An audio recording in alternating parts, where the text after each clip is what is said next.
Manejo del dolor de la articulación. Inicio con dónde estamos ubicados. Digo, Jorge nos dio una introducción. Esta es nuestra oficina donde hacemos nuestros procedimientos. La parte alta es de ver consulta, operatorios dentales, y la parte baja es un quirófano con su cuarto de recuperación, donde ahí mismo atendemos los pacientes y de manera ambulatoria permanecen unas horas en recuperación y luego van a casa a descansar.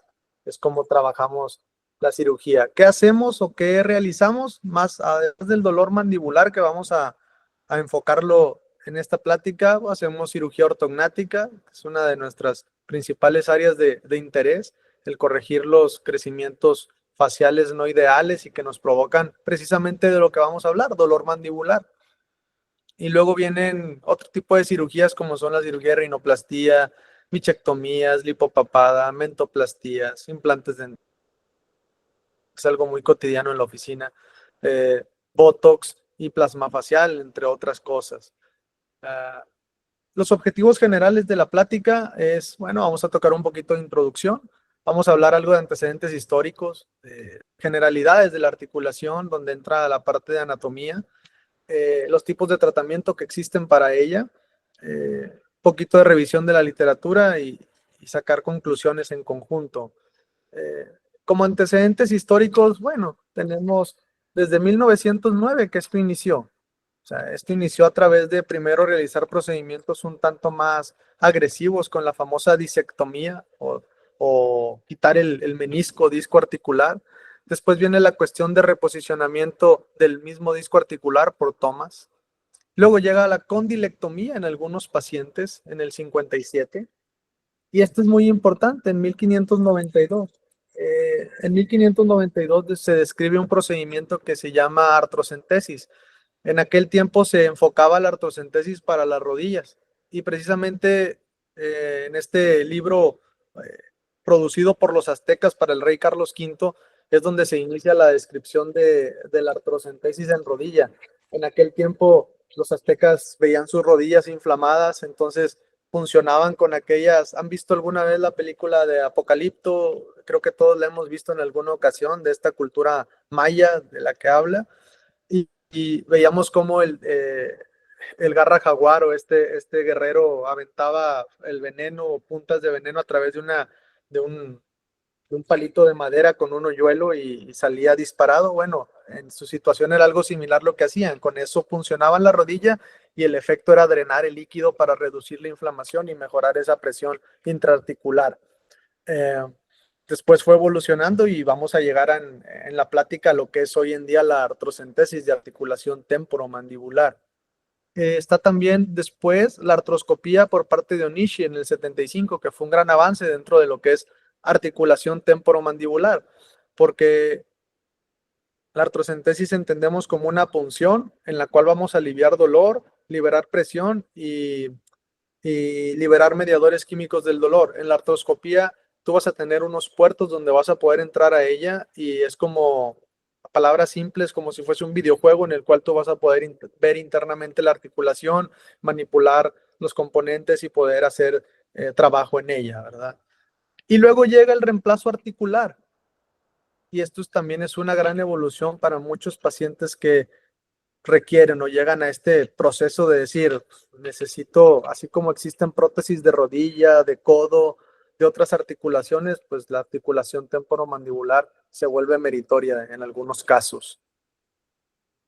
Hablar de anatomía de ATM es sumamente importante, al igual de la patología y de los tratamientos alternos que tenemos. Dentro de la anatomía de la articulación, tenemos superficies articulares, que van a ser los elementos hueso como tal.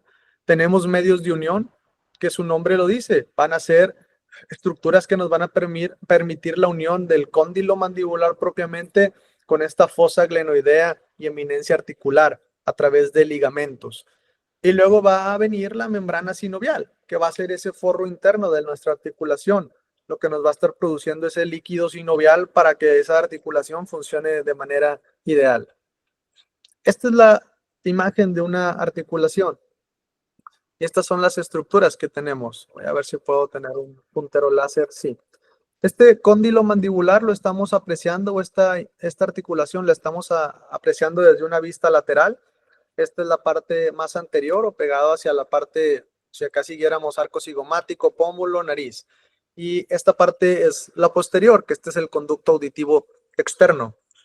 Este es el cóndilo mandibular, esta es la fosa glenoidea y esta es la eminencia articular. Este cóndilo mandibular es importante conocer cuánto mide.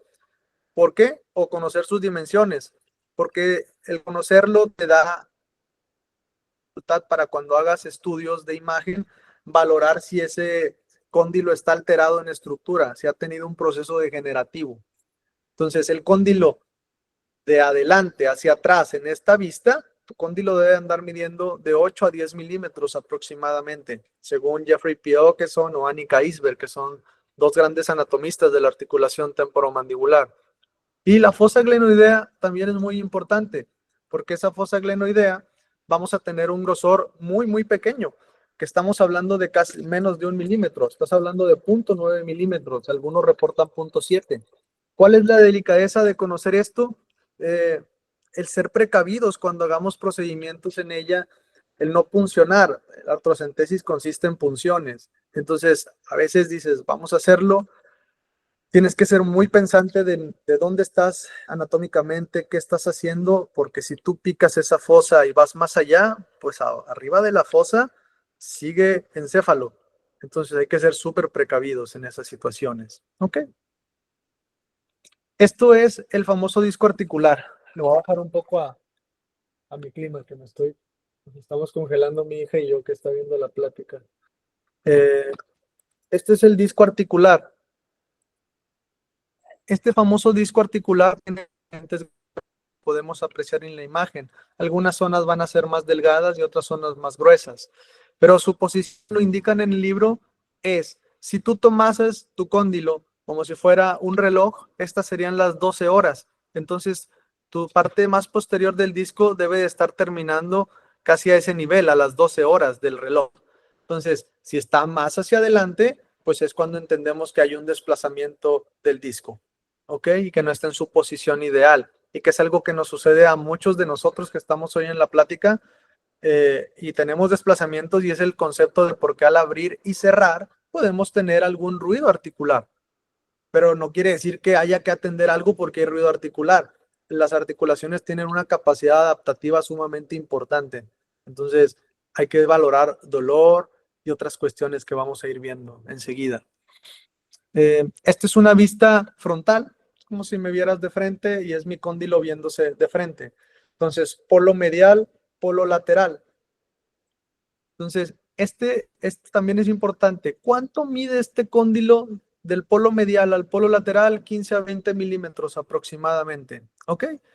Y como podemos apreciar, la parte externa o esto blanquito que les estoy señalando es la cortical del hueso. La parte interna es la cuestión esponjosa o medular. Entonces, es importante tener esos cóndilos sanos, porque hay una analogía muy bonita que la describe el doctor Arnett. El cóndilo mandibular es como un chocolatito de manera, es fuerte, tiene una coraza rígida, pero una vez que llegas al centro, de que se va desgastando ese hueso, esta parte interna medular, que sería el chocolatito propiamente, la miel, se va fácilmente y se va reabsorbiendo. Entonces, es importante conocer esto. Esta es otra imagen muy bonita de Okeson, de una cuestión anatómica propiamente en cadáveres, y es como tú puedes ver el famoso disco articular, el cóndilo mandibular, la eminencia articular y estos músculos muy importantes ahí, que son los músculos pterigoideos laterales. ¿Ok? Una disculpa si se escuchan mascotas. Hay muchas mascotas acá en Monterrey de nosotros. Tenemos medios de unión, que son el ligamento, los ligamentos colaterales, los ligamentos capsulares. Voy a poner una pausita en lo que dejan de hacer ruido. ¿Se escucha mucho, Jorge, el ruido? No, Doc, Jorge, todo bien, todo bien, todo bien. ¿no te escucha mucho el ruido aparte de mi voz? No, se escucha perfecto, Doc. Ah, perfecto, entonces sigo. Vamos a tener en la articulación ligamentos intrínsecos y ligamentos extrínsecos. Dentro de los ligamentos intrínsecos, que su nombre lo dice, participan directamente en la articulación o adentro de la articulación, tenemos los ligamentos colaterales y tenemos el ligamento capsular y el ligamento temporomandibular propiamente dicho. Dentro de los extrínsecos están el esfenomandibular y el estilomandibular. Y aquí los podemos comenzar a ver, ¿ok? Es como estos ligamentos, el capsular propiamente, pues va a anclar esa famosa cápsula mandibular o este mango que la describen como un manguito que va al cuello del cóndilo y forra toda la fosa glenoidea y el contorno del arco cigomático, pues vamos a tener ese ligamento que la va a anclar y la va a unir. Y luego tenemos este otro famoso ligamento, que es el ligamento temporomandibular. Es tan fuerte ese ligamento, es sumamente fuerte, que por eso tenemos más fracturas de cóndilo mandibular que roturas de ligamento temporomandibular, para darnos una idea. O sea, es sumamente fuerte. Hablar de ligamentos accesorios, el nombre lo decía, estilomandibular y esfenomandibular, ¿sí? Entonces, las inserciones propiamente las vamos a tener bien orientadas y es importante conocerlas porque ve las participaciones que puedes llegar a tener. Cada que tú haces una anestesia local, tú estás muy cerca de este famoso ligamento esfenomandibular, ¿sí? Entonces, importante conocer y ve todas las estructuras que traes. Si tú harás una anestesia más alta, una anestesia a ciertos niveles que no son los ideales, ve los nervios que traes y las arterias que traes muy cerquita de esa área. Ok, esta es una imagen muy bonita que te va a explicar cómo se lubrica nuestra articulación, cómo funciona esa articulación. Si le quieren sacar una foto a esto, a esta parte de la literatura, este es el artículo. Ese artículo te explica cómo se lubrica la articulación temporomandibular. Entonces voy a tratar a ver si me voy a entender. En esta imagen, en esta zona, ve el cuadrito que están tratando de llevar esta porción, la están tratando de trasladar en un macro a este nivel, ¿sí? Entonces, tenemos en el cuadrito fosfolipasas, que son estas tipos estrellitas en esta zona. Tenemos fosfolípidos, que son estas bolitas con sus 3 palitos anexos hacia abajo, esquematizados. Y tenemos el ácido hialurónico, o famoso líquido sinovial, que son como estas nubecitas. ¿Ok? Cuando tú llegas a rebasar esas presiones intraarticulares, o sea, dentro de la articulación, hay esa rotura o liberación de cuestiones oxidantes, o radicales libres, o estas cuestiones de oxidación en la articulación. ¿Qué va a pasar? Vas a tener una rotura, un desarreglo interno propiamente dicho, y vas a provocar ¿qué? Que haya liberación de las famosas fosfolipasas. Es como si le abrieras la puerta a hacer fiesta y van a ir a comer, ¿qué cosa?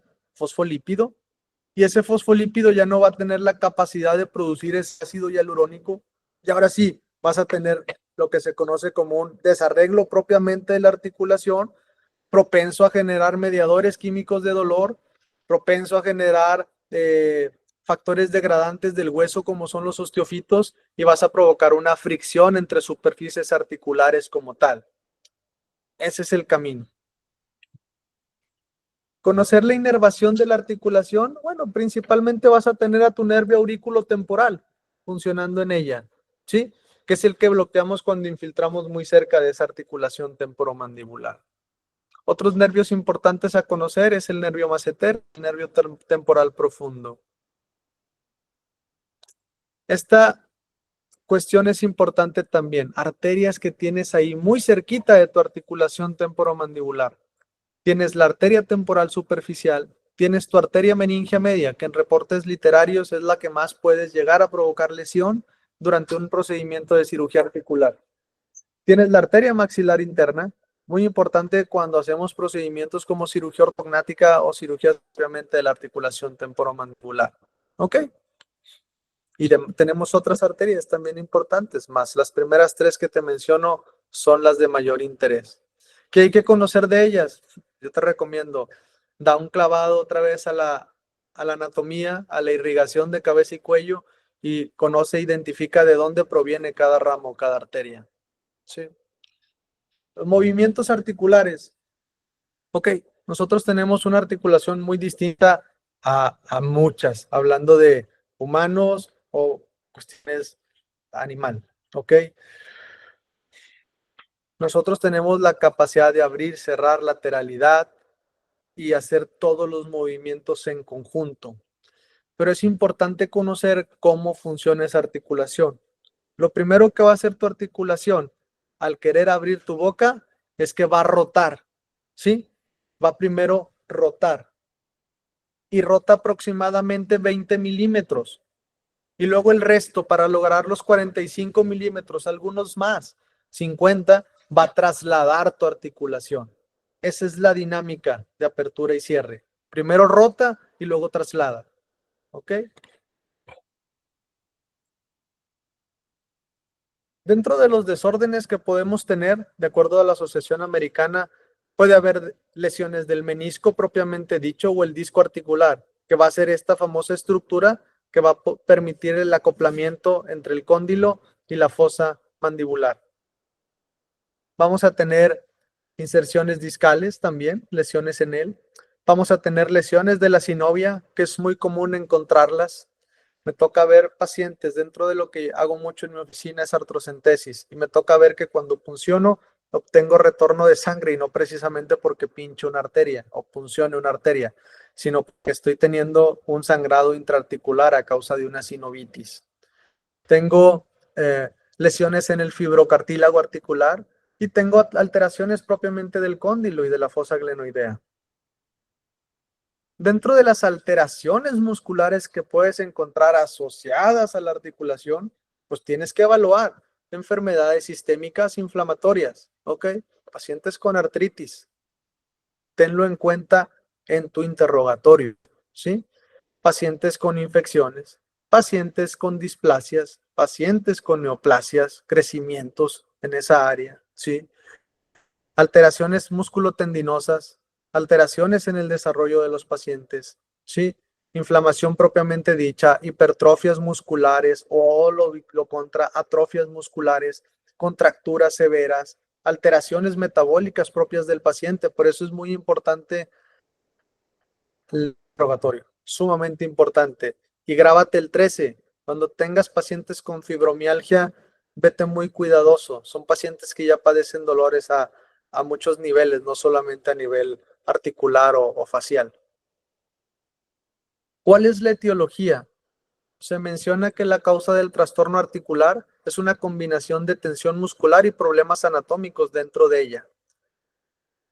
Yo estoy de acuerdo con esto. Interviene mucho un componente psicológico en los pacientes. Está más frecuente en pacientes de mujeres de 20 a los 50 años, donde tienes un cambio hormonal brusco. A eso se atribuye en la literatura. Por eso les toca a las pacientes mujeres padecerlo más. Otra cuestión es evaluar síntomas. Y vas a tener dolor de cabeza, sensibilidad a la presión de los músculos masticatorios y chasquido o bloqueo de la articulación temporomandibular. Son las consultas más comunes por las que te busca el paciente, ¿sí? El paciente viene de... Los pacientes, te voy a platicar cómo llegan a mi oficina. Dame un minutito, por favor. Creo que estén en silencio.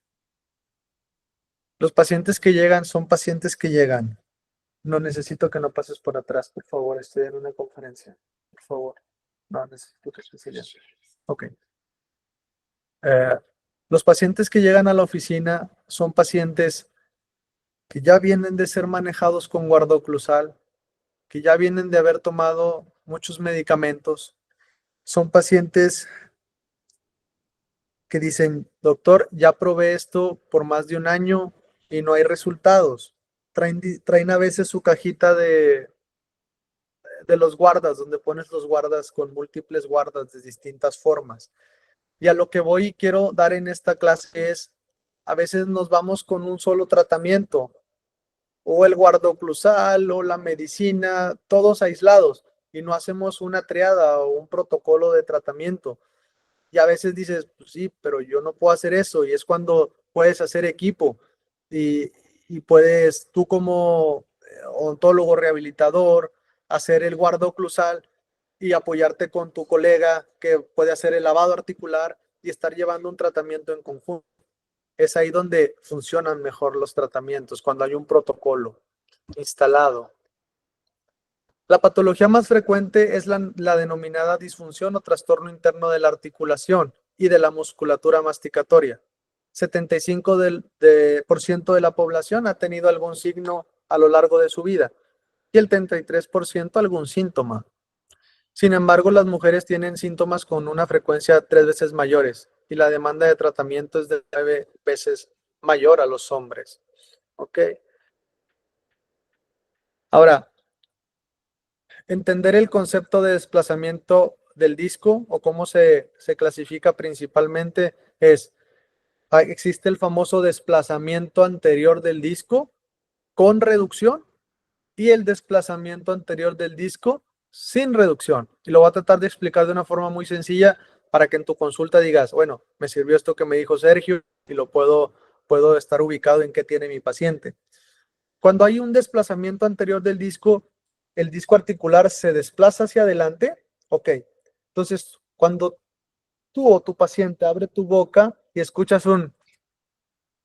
es porque se volvió a recapturar el hueso, el cóndilo con el disco articular, volvió a alcanzarse, volvieron a juntarse en el camino, estaba más adelante y donde rotó el cóndilo volvió a alcanzar al disco y se escuchó como un chasquido.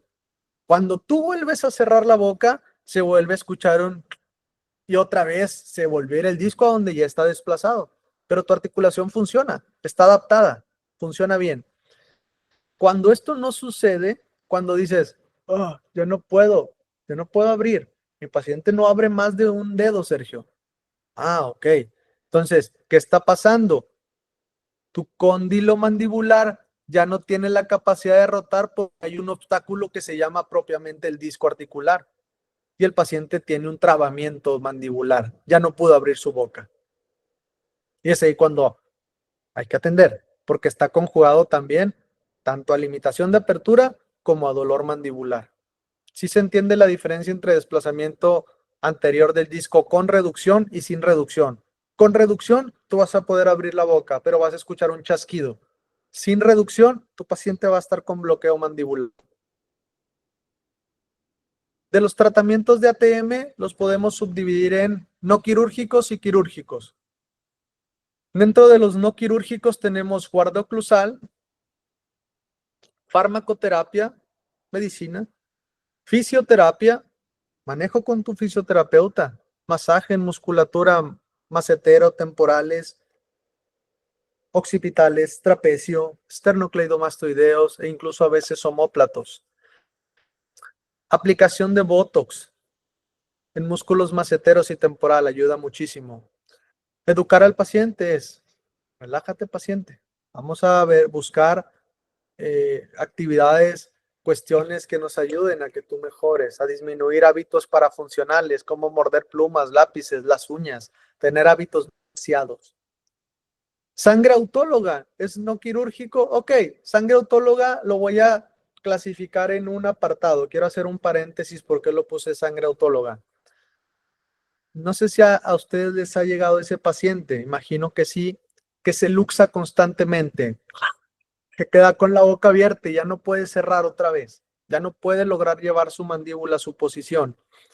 Y es porque ya hay un vencimiento de esos ligamentos mandibulares, articulares, porque también las superficies se van achatando, esa famosa eminencia articular que estaba por delante y ya no hay un bloque, un límite para el cóndilo. Entonces sale de su cavidad, de su fosa y el paciente se queda con la boca abierta totalmente y tienes que tú acomodarlo y llevarlo. Pero muchos pacientes lo haces y al día siguiente están en tu oficina otra vez luxados. Se da mucho en pacientes que han tenido antecedentes de epilepsia, antecedentes de convulsiones constantes, antecedentes de cuestiones degenerativas. Entonces, el poner sangre autóloga, lo que tú quieres provocar al poner sangre del propio paciente es provocar una hemartrosis en esa zona. Es decir, como provocar una nueva articulación a través de infiltrarle sangre y que haga un coágulo en esa área. ¿Sí? Ok. Dentro de lo que es quirúrgico tenemos la artrocentesis. que para mí es un tratamiento muy bueno en los pacientes con dolor mandibular, ¿sí? Para mí, lo digo como para mi oficina porque lo uso muy, muy constante, y para la literatura tiene un porcentaje de éxito de un 85 al 90% en los pacientes. Les ayuda mucho en un inicio a calmar esa fase aguda. Después tienes la famosa artroscopía, ¿ok? Que son muy similares, pero en una no ves lo que estás haciendo adentro, simplemente estás puncionando y entrando al espacio y hacer un lavado. Y en la artroscopía sí estás manipulando, viéndolo en una pantalla.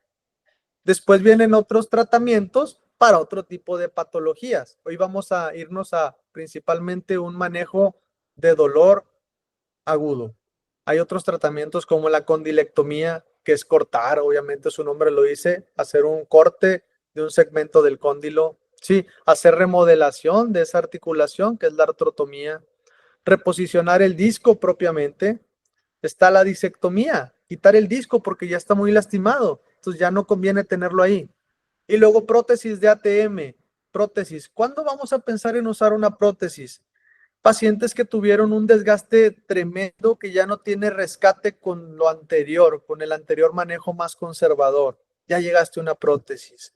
Pacientes que tuvieron un quiste o un tumor a nivel articular y que tuvieron que perder ese segmento, vas a llevarlos a usar una prótesis. Pacientes que tuvieron una fractura condilar y se perdió el segmento del cóndilo, vas a llevar a que tengan que utilizar una prótesis de ATM. ¿Ok? Dentro de la terapia física, lo que recomendamos son fomentos calientes, dependiendo del estado, algunas cuestiones de hielo. Hay también para indicar estimulación eléctrica y ultrasonido, ¿sí? Son buenas, ayudan dentro de un manejo de fisioterapia. Dentro de la farmacoterapia tenemos analgésicos, ¿sí? ¿Qué analgésicos? Te puedo decir ibuprofeno, supradol, como ketorolaco, vaya. Tenemos paracetamol propiamente dicho. Creo que por ahí vas a andar bien entre analgésicos AINES. El corticosteroide, ok. A mí me gusta evaluar al paciente y valorar si dentro del mismo limpieza de la articulación o el lavado, ahí mismo pongo o inyecto el corticosteroide o esta famosa dexametasona. O en el mismo proceso que estoy haciendo lavado articular y tengo al paciente sedado con una vena canalizada, ahí paso el medicamento para disminuir dolor. Ansiolíticos también ayuda, y relajantes musculares. Tienes principalmente el metocarbamol, que te puede ayudar mucho. Hay una combinación entre Robax Gold, se llama Robax Gold, que es una combinación de metocarbamol con ibuprofeno. Ayuda bastante a los pacientes. Lo que hablábamos de infiltración de sangre autóloga. Para pacientes, grábatelo así, pacientes con luxaciones crónicas de ATM. Este es un estudio de esa infiltración de sangre autóloga por parte del doctor Dolwick. Ejemplo, 25 pacientes que se le diagnosticaron con luxación crónica recurrente, 6 masculinos, 19 femeninos, con un promedio de edad de 32.7 años, ¿sí? A ellos se les aplicaron 2 mililitros de sangre alrededor de la cápsula, ¿sí? En 2 mililitros fueron inyectados en el espacio superior articular y un mililitro alrededor de la cápsula. Es decir, 2 en la parte más interna y 1 en la periferia. De los 25 pacientes, el 80% fueron tratados exitosamente con 1 o 2 inyecciones. Pues tienes una variable para esos pacientes que te lleguen en ese estado.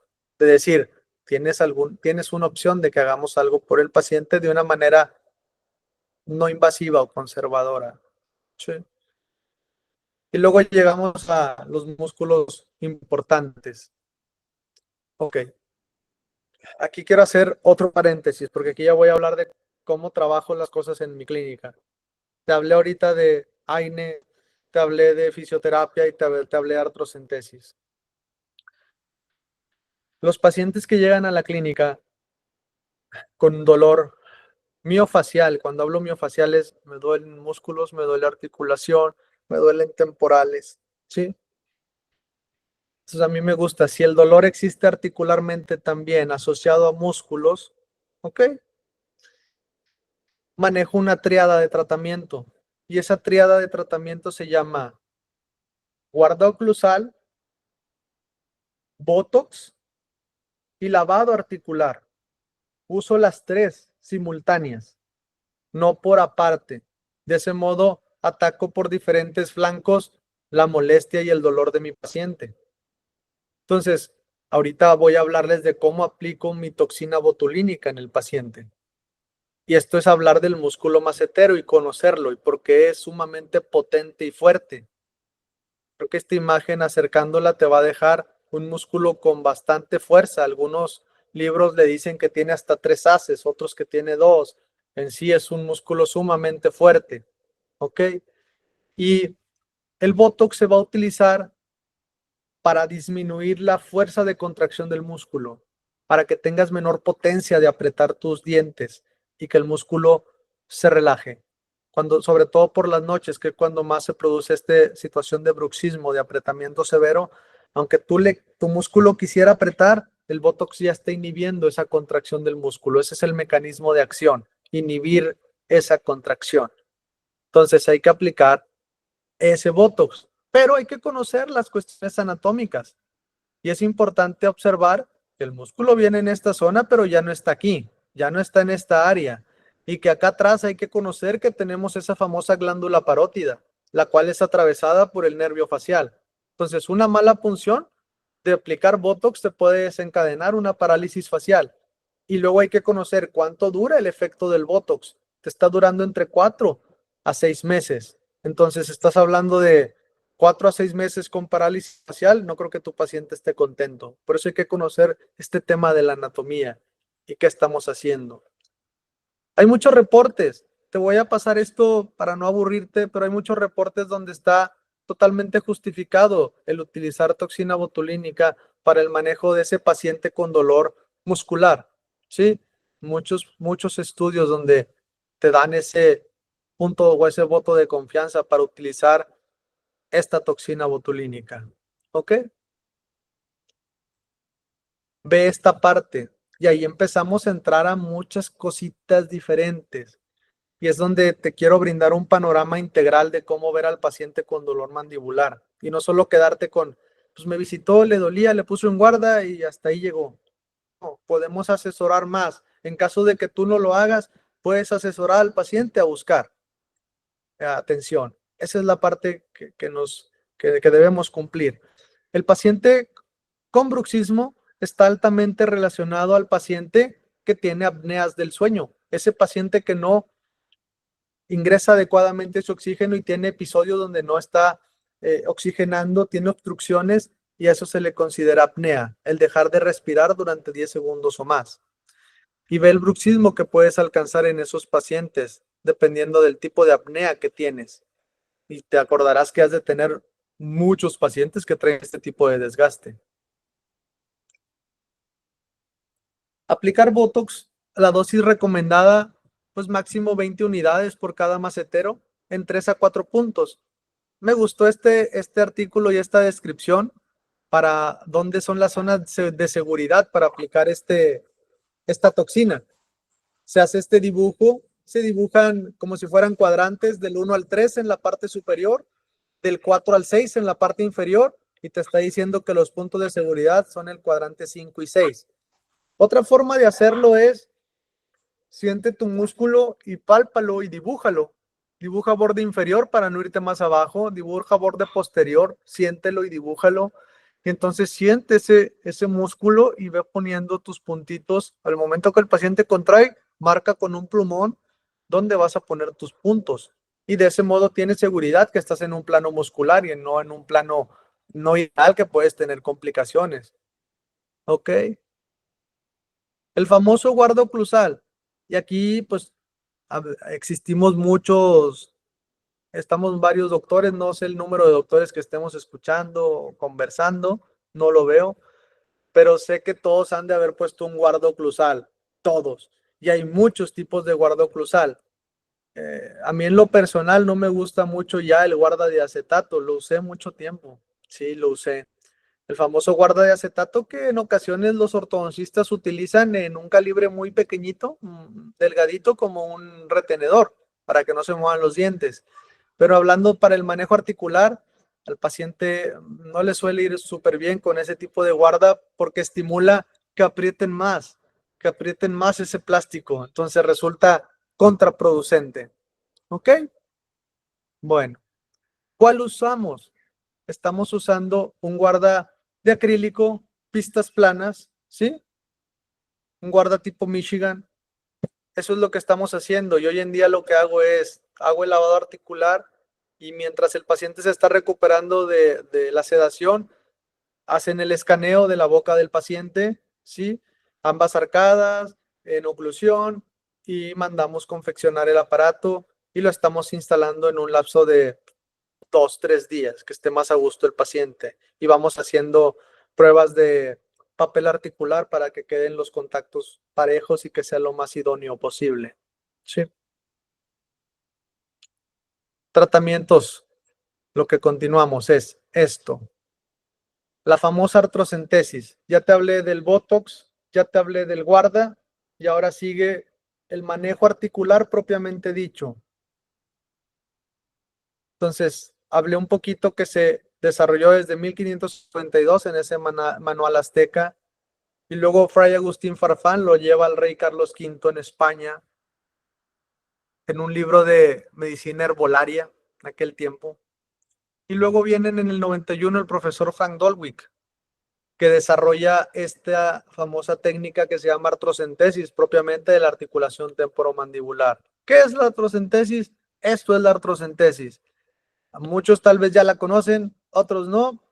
Ya vas a tener un repertorio más para decir, puedo asesorar a mi paciente, me puedo apoyar con alguien, yo hago el guarda y mi cirujano maxilofacial hace la artrocentesis y vamos ayudando juntos al paciente. Esto se realiza de la siguiente forma. A mí en lo personal me gusta hacerlo con sedación endovenosa. No lo haría con anestesia local nada más. Me gusta sedar al paciente, que esté tranquilo, que esté cómodo, que esté a gusto, que pase ese factor miedo de sentarte en el operatorio y decir, ¿qué me van a hacer? Sino ponerte un suero en tu vena, llevarte a quirófano, conectarte a monitor de signos vitales, pasarte medicina. Ahora sí, ya te hizo efecto la medicina. Ok, anestesiar localmente el área y ahora sí, realizar mis dos punciones. ¿Sí? Mis dos punciones y propiamente esto se traduce en bloquear nervio aurículo temporal con la anestesia local después de que ya está sedado y colocar dos agujas en el compartimiento superior de la articulación temporomandibular. Por una va a entrar líquido y por la otra va a salir. ¿Qué estamos haciendo? Lo que estamos haciendo es lavar mediadores químicos del dolor. Cuando tú traes un paciente que trae ese dolor articular, el paciente ya desarrolló internamente mediadores químicos que provocan dolor y que provocan que no haya una buena producción de líquido sinovial, lo que hablamos en las diapositivas anteriores. Entonces, esto es como la explicación burda que damos sin un concepto médico en ese momento para entendernos mejor con el paciente. Es como si llevaras a tu coche un cambio de aceite. Van a abrir el cárter y va a salir el aceite quemado y ahora ya lo limpiaste. Bueno, ahora, ¿qué vas a hacer? Vas a condicionar la articulación mediante un coadyuvante para que mejores la lubricación del líquido sinovial. ¿Ok? Esto es una artrocentesis. Esto es lo que hacemos cuando hacemos artrocentesis. No sé por qué no se ve. Lo siento. A ver, dame un minuto. Ahí voy. Quiero cambiar este puntero. Quiero poner pluma. A ver, me voy a hacer.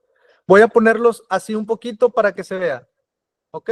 No, ni así se quieren ver. Qué pena. Ninguno. Bueno, qué pena, perdón. Aquí estoy haciendo el lavado. Por una entró, por otra salió. Luego cambio la jeringa a la otra aguja. Por esta vuelve a entrar, por esta vuelve a salir. Tengo el puerto armado.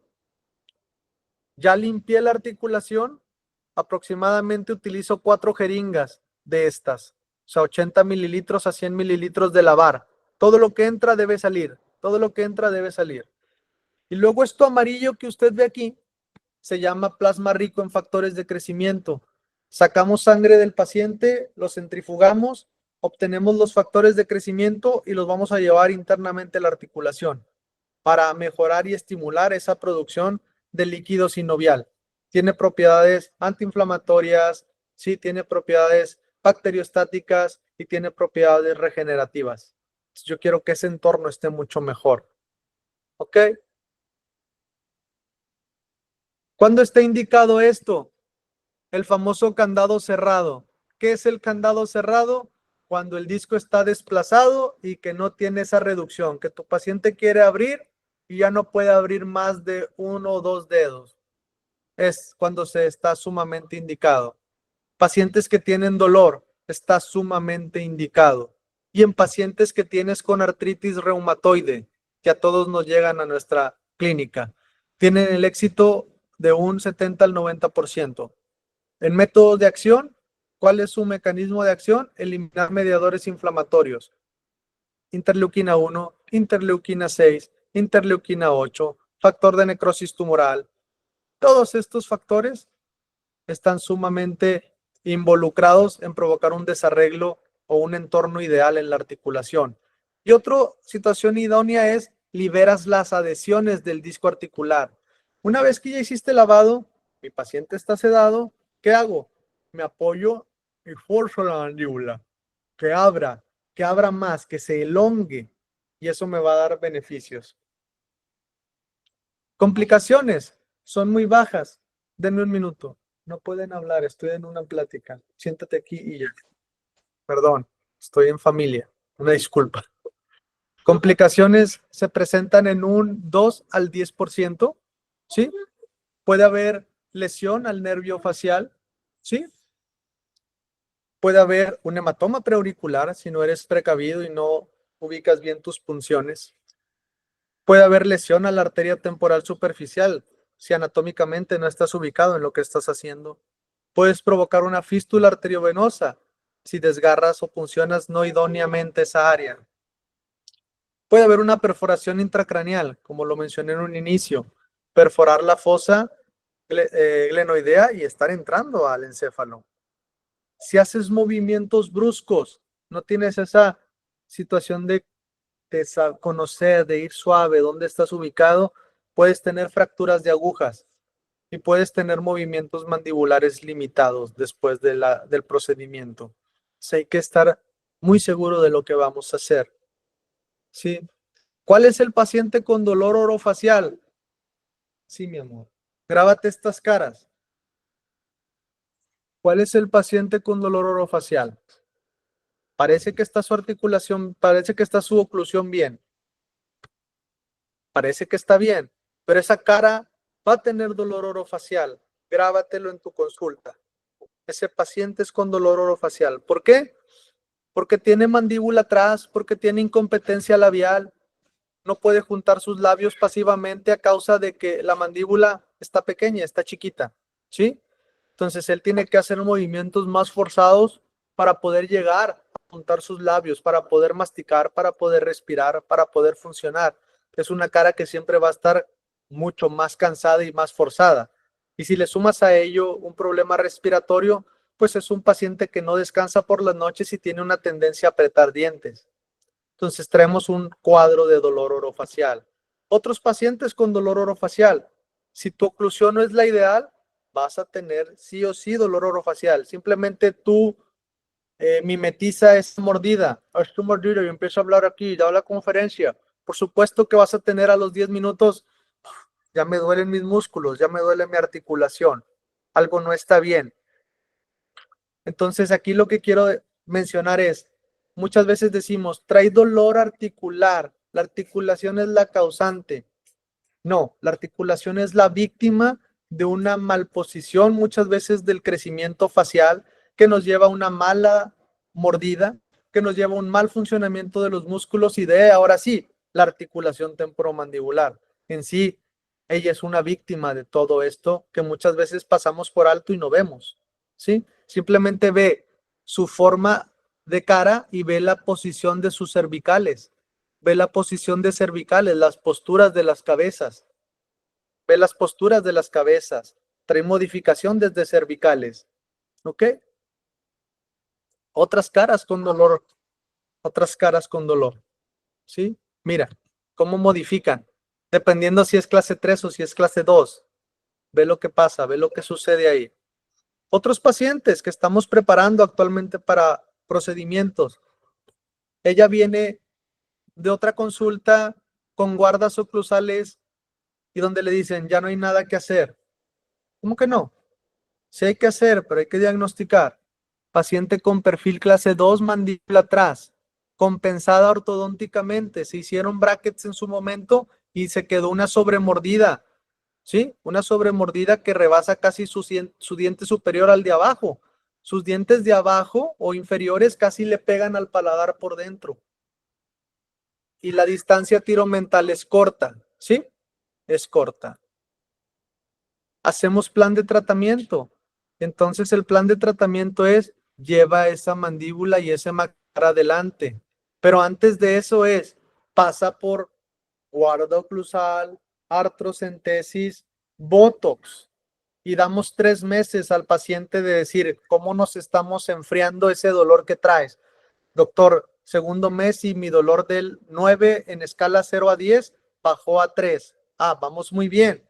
Ahora sí, tú vas a entrar a un proceso o a un protocolo de ortodoncia para después poder hacer cirugía ortognática, que es la cirugía que va a corregir ahora sí tu posición de huesos de la cara y tu mordida. Y ahora sí vas a tener un mejor funcionamiento. Eso es lo que buscamos. Otros pacientes, esta misma paciente, ve esta paciente, es la misma de aquí atrás, ¿ok? Ve la vía aérea, ve las curvas de SPI sumamente marcadas, perdóname, ve las curvas de SPI sumamente marcadas y ve los cóndilos mandibulares ya más chiquititos, porque han padecido en ese proceso desgastes. Ve esta cara, ¿sí? ¿Qué le ves? Veo que sus labios no los puede cerrar pasivamente y está apretando su mentón. Está siempre muy brusco aquí apretando para poder juntar labios. Cuando tomamos foto con labios en reposo, claro, no puede juntar labios pasivamente. Para cerrarlos tiene que hacer esto. Si no lo hiciera, tiene incompetencia labial. No sella pasivo los labios. ¿Ok? Otra paciente, otro estudio, otra radiografía. Ve la cara del paciente en el perfil. Ella acaba de consultar conmigo hace tal vez 15 días. Está en Estados Unidos y viene a una consulta a hacer diagnóstico y plan de tratamiento. Entonces tuvimos solo un online con esta imagen. Ve la carita que es sumamente mandíbula atrás, una mandíbula pequeña. Ve cómo va la dirección de la mordida o el crecimiento, totalmente hacia abajo. El plano oclusal es hacia abajo. Ve el mentón, ¿dónde está? Está atrás, sumamente atrás. Y aquí viene la parte más interesante. Ya tiene rino, porque lo que más interesaba al cirujano que la vio antes era rino. Y luego vas porque quiero volumen en labios. Y el cirujano cosmético o el médico estético, te pongo labios, te pongo relleno, te pongo relleno. ¿Y qué pasó? En lugar de verse más armonioso, me alejaste más todavía el mentón en relación a su perfil de labios. Entonces dices, ahí hay que tener ese diagnóstico de desde el dolor, cómo enfrías el dolor y cómo vas guiando a tu paciente hacia un tratamiento integral. Y no nada más quedarnos en esto y ya. ¿Sí? Y es donde todos participamos. Son pacientes que van a requerir manejo por maxilofacial, manejo por el odontólogo de práctica general, manejo por el periodoncista, muy probablemente manejo por el rehabilitador para arreglar algunos dientes que traen bruxismo. Vas a tener manejo por endodoncista, muy probablemente porque hay dientes que ya están sumamente lastimados y están muy cerca de requerir una endodoncia por comunicación pulpar. O sea, todos participamos. El punto es, vamos a diagnosticar. Ahora, tratamiento integral, pues te presento a esta paciente para cerrar mi conferencia. Esta paciente llega con dolor mandibular, ¿sí? Y quiere mejorar, exponer labio, quiere mejorar su exposición labiodental, quiere mejorar esta cuestión del cuellito, pero trae dolor. Entonces, guarda oclusal, artrocentesis, botox maceteros, 3 meses me espero y ahora sí, hago plan de tratamiento, lo discuto con mi ortodoncista y empezamos un proceso de preparación ortodóntica para que la paciente reciba cirugía. Ahí está. Esta es la oclusión con la que ella llega. Y tú dirás, ok, vamos a ver qué tenemos. Tenemos un overjet con una discrepancia tal vez de unos 6 milímetros, ¿sí? 6 milímetros aproximadamente. Tenemos una radiografía lateral con una vía aérea ligeramente pequeña, colapsada. Por fortuna, tenemos cóndilos sanos, solo con dolor, pero está bien subcortical, está blanquito alrededor del cóndilo. Cuando tú ves un cóndilo no ideal o con patología, se va a ver una pérdida de continuidad de la línea cortical o blanquecina. ¿Ok? Se van a ver más chatos, se van a ver aplanados, se van a ver amorfos. Estamos preparando a la paciente ortodónticamente. Hay que prepararla para recibir cirugía. Y ahora sí, lo que antes tenías con una discrepancia preparada quirúrgicamente nos da todavía mayor realidad, porque ahora sí pusiste sus dientes en la base de hueso para representar esa mandíbula atrás y un perfil clase 2. Ahora sí puedes planificar dónde quieres llevar sus estructuras faciales, ¿sí? De tener una vía aérea de 3, 5 y 7, estás aumentando vías aéreas, ¿sí? Estás llevándola a otro parámetro y estás llevando a un perfil mucho más funcional y estás llevando la oclusión, que acá tenías ese overjet no idóneo, la estás llevando a un overjet overbite ideal y un plano de oclusión mucho mejor y el perfil recto y más estético. Ahí tienes. Eso es lo que haríamos. Y eso es como vas ahora sí mejorar todo el patrón dental, muscular, articular, respiratorio y por si no fuera más deseado, lo estético también le estás dando a tu paciente. ¿Ok? Ahí está. Eso es cómo se mueve la mandíbula. Pero es todo un proceso. Esto es cómo funciona la cirugía cuando tú la mueves. Esos son los movimientos que se hacen. ¿Sí? Para llevar ahora sí las estructuras a donde merecen funcionar de mejor forma. ¿Mm? Ok. Esto es el resultado inmediato.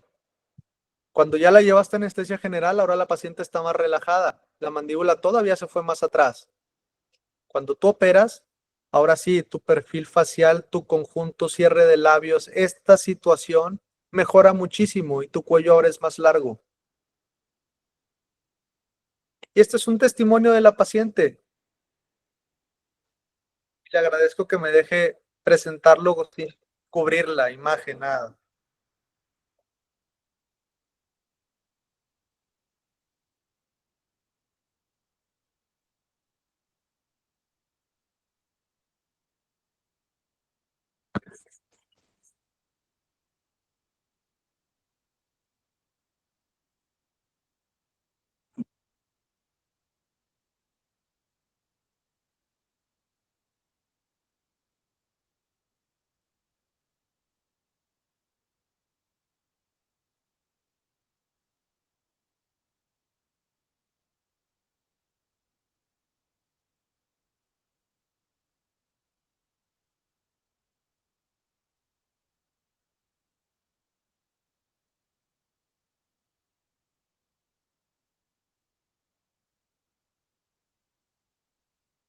Súper.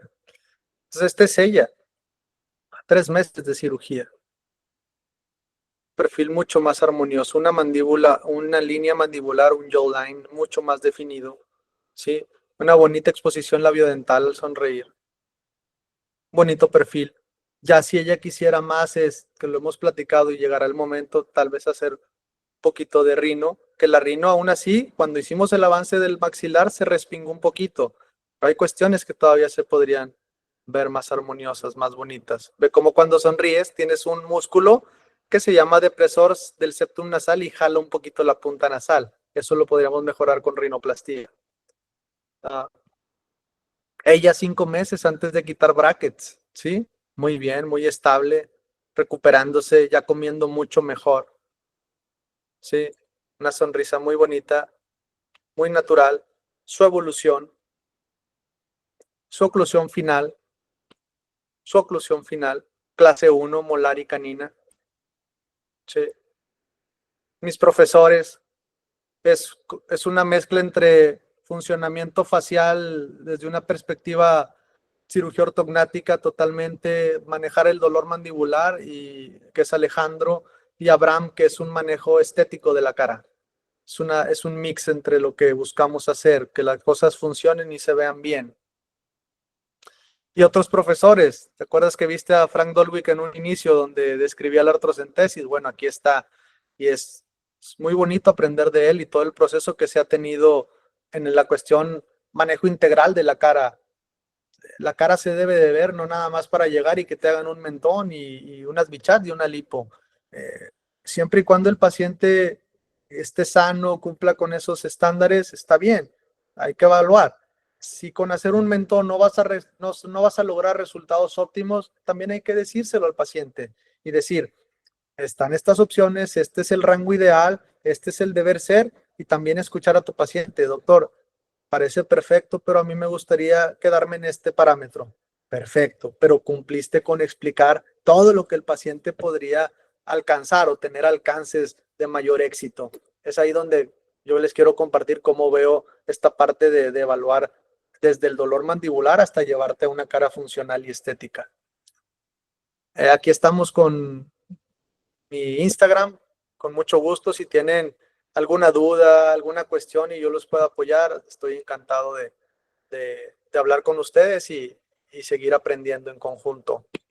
Literatura, de donde vimos la conferencia o la charla. ¿Sale? Bueno, estoy a sus órdenes si existen dudas o preguntas.